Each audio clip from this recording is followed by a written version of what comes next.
Tonight on Hipstar Tonight, now available on iTunes. Purchases now online at hipstar.ca. The original 1-800-NEEDAGIMMICK.com. It is tonight on Hipstar Tonight.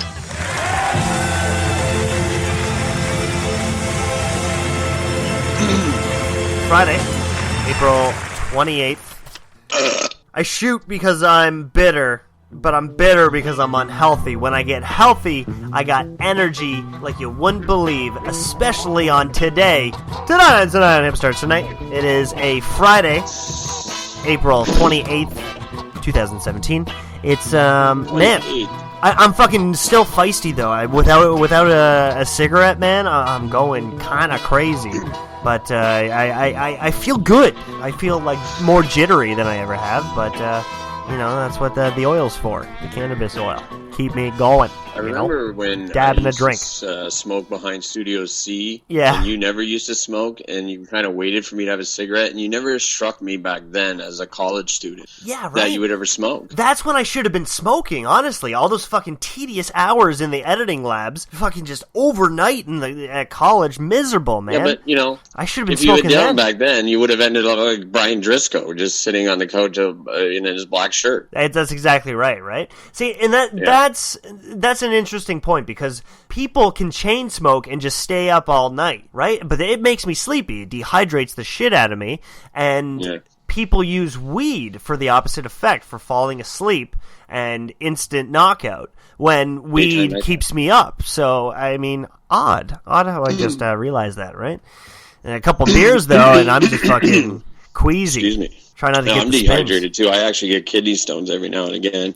Well, I'm dehydrated now. You can hear it in my voice. I've been up for hours doing broadcasts. And let me ask you something. You're skinny. You're kind of scrawny and bony. You got a bony ass. I'm bulked up. Do you get what's your hemorrhoid sitch? Because I mean, why am I getting so many at this age? What are you like? Are you like? Is it all right down there? Like, I'm just worried for myself at that age.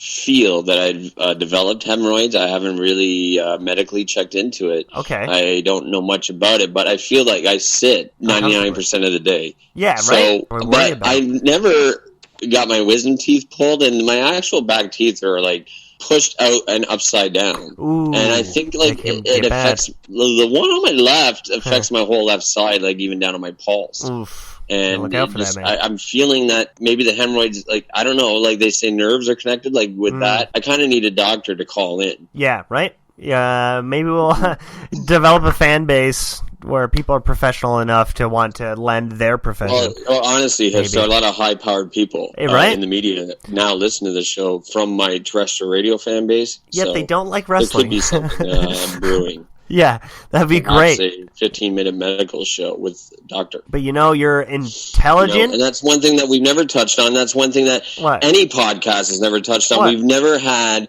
a trainer on air to talk about injuries, for the boys to call in, guys that need help. This is the kind of show and the positivity that we need. Yeah. We don't need DDP yoga. We need us to turn ourselves around on the air. And we need to do it publicly so that the fans can hold us accountable. We need to clean our act up. And I'm going to step out there right now. And you know what? If it takes me to get a doctor to get on air, for the boys to call in, a trainer to talk to, some of these boys don't get medical insurance. The Americans sure as fuck don't. I was sure as fuck knocked out at a goddamn OSPW show and nobody fucking took care of me. Yeah. When I hit my head on the goddamn concrete. And nothing. And and they have a doctor show up and take your blood pressure, and then they get paid and leave. And then when I'm injured and I'm like main event match, I go back to the locker room and there's no fucking doctor. No. After I fucking crash my head open, nothing. You're not there for me. Well, why should I be there for you? You being the promotion, And I think that's not a bad idea. Why don't we do like a Tonight on Hipstar Tonight? You know how we upload more like in the evening, like 6 p.m., 7 p.m. area. We'll do an after hours show every day. It's an after hours sex show where everybody calls in. And, it's sponsored by Need a Gimmick, and we'll answer all your workers' questions. I'm not doing shit for free. I'll tell you that. I have a commitment with iTunes for 15 minutes, and that's all you get. Yeah. Now, if somebody wants to, if the fans, if you want to get GoFundMe, do whatever you want to do. But if you want to give me a chunk of change, I will do an after hours show. After hours sex show, and then I'll put it out to the fans. Who do you want on the show? Right? I'm friends with Dan Severn. I'm friends with Shane Douglas. Yeah. I mean, I can get you guests. Hellcat, what do you want? Yeah, exactly. A doctor? His stories and questions about being on the road. You know, I met this girl, and she wants to come back, but, I can't have her with my Ruby beside me, and we're going to have to work together, and he's going to stiff me. I mean, we can't, these questions need to be answered. That's what I'm saying. I mean, it's not a bad show. Oh, I'm just saying we need more projects to work on. We don't need to come together as a union. We need to come together as a family. Exactly. A family union. A union family. And we need to weed out these marks that are causing shit on the internet. Okay. I'm talking the type family. We need to be a clique again. Okay. The boys that have been around forever, we need to come together. Okay. And I like that. I know not everybody's going to want to jump in. All right. I know, we're not everybody's cup of tea. I know that, I'm not going to drop names on there because, for God's sakes, if I do drop a name, someone's going to write it on the internet and say, right? all I do is drop names. So, not into it. Those guys, my brothers that I'm reaching out to, my brothers and my sisters, know who they are. Open we up need your to hands. come together and be a pact again. We've all run off in different directions. Yeah. I want you to come together with me. Come together. All around the world. There's so plenty to see. All around the world. Come together. All around the world. Come together. All around the world. All around the world. You, yeah. Woo! And I think that proved we can all come together in harmony and rhythm, right? No? We're working with the 2-second delay we managed to bust out that song. That's fucking impressive. It's awesome. It's great to, to feel special, to feel loved. And I think family offers that. But a lot of family members don't get along, right? We don't pick our siblings, right? And that's why we can't ever be friends, but we're close. And that's the thing about siblings is it's a different kind of love. And that's why the family idea, the union family, is a great idea, right? Because we don't have to. I didn't choose for you to be in the business. You wanted to. You were here. You were born into it. So fuck, I have to accept that now. I can't ever tell you, get out of my family. It doesn't work like that. Episode 3 of Top Story with Topher Whiteman, his third actual production. He actually sits down with one Becky Stelmack, where she actually says that she hates you and hates her dad. And that led you to have to find another family, and for you to be rejected and blackballed from your second family, being the boys and the women of the wrestling business, is appalling. And now you are stuck in an apartment that you can't afford, and no one is helping you. Right? I mean, the only time that your father has ever come to see you is because you were putting him on a podcast. Yeah, exactly. That's the only time. Yeah, and he still managed to do it on his phone down at a Starbucks. Yeah, man. I mean, but I think to teach myself independence, this is the best opportunity more than ever. The greatest opportunity I could ever ask for. Shut everybody else out. Keep couple friends alone with you. Never hang out with them both at the same time.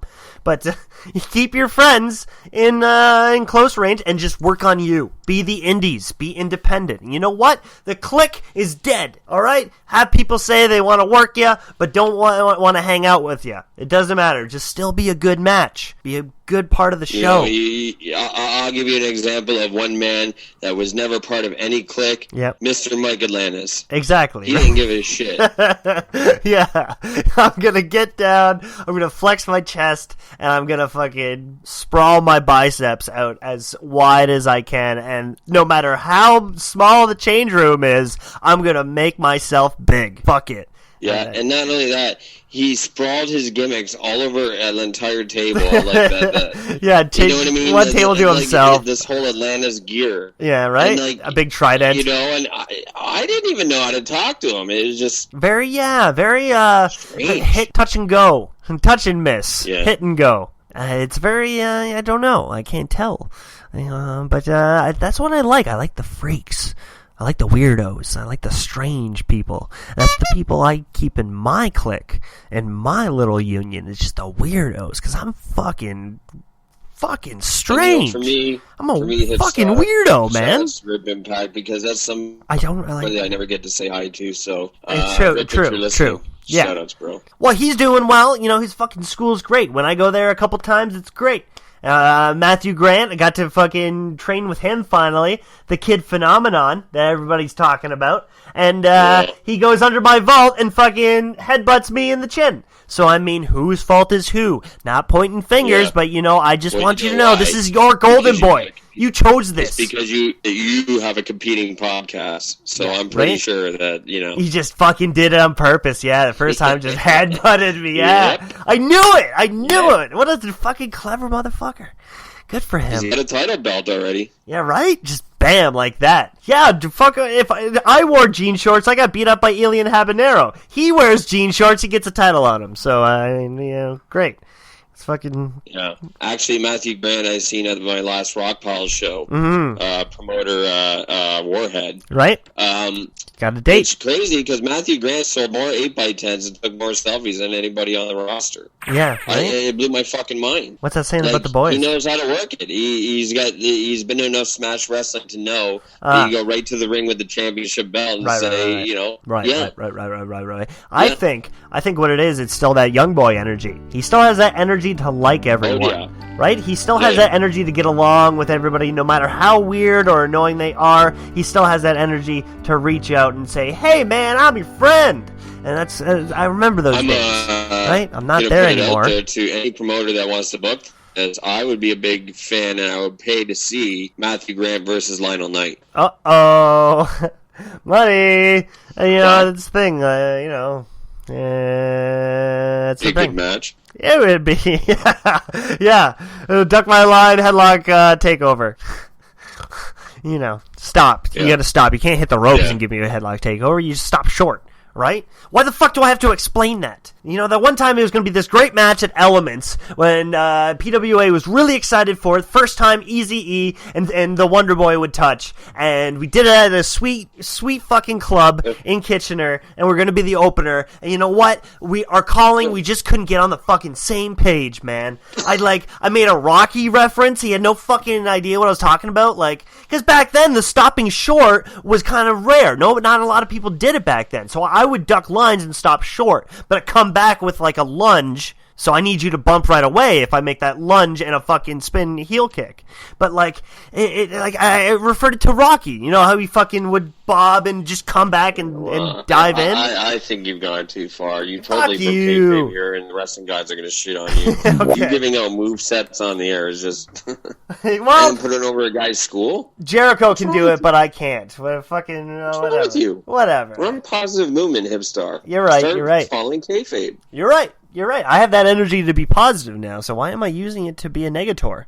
That's not like me. Right. It's the end of the week, too, and we got a weekend to look forward to, because it's a fucking you Friday. should be the one flying to Calgary doing plays with Matt Bradley, not Matt Bradley. Yeah, you should be the one depressed and shivering up in his Parkdale apartment, looking for a gram of weed. Well, I'm saying, man, don't, as far as I go, don't call it a comeback, because I've really never been that big of a deal anyways. So don't call it a comeback. I'm gonna fucking sludge. Stop being a putz. Get out of the fucking dirt. I'm gonna get up on my fucking feet and I'm gonna be strong again. I'm gonna remember when I had a chest and I could fucking flaunt it. I remember when I had something that resembled abs, and I'm gonna get you back there. Damn it. I'm not gonna rely on. Turn the microphone off. Open the front door and run down the fucking street. I'm ready for it. I'm hungry, and it's the only thing I could ask for tonight on Hipstar Tonight.